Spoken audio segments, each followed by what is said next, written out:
This week for grammar, we are working with the words see and saw. Now these are verb tenses, and remember that verb tenses are telling us when something happened. So if something happens in the present, it's happening right now. And if something happened in the past, it already happened. It happened before. So the word see means to look at. So I see a window. I see my computer. So see is our present form. So it's going to tell us something we are looking at right now. So right now, I am looking at my computer screen. Now, when we use the word saw, we're changing it to past. So it's something that you've already looked at. So maybe I went to the zoo and I would say, I saw a polar bear when I was at the zoo. So something that I saw before, but I'm not seeing right now.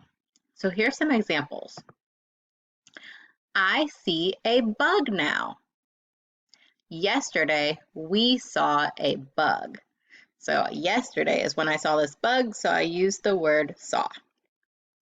They saw an anthill last week. Now take a look at this one. There's something a little bit different. There's an S. So we put an S at the end of see when someone else, one other person, is looking at something. So it's not me I'm talking about Tim. So Tim sees a big bug.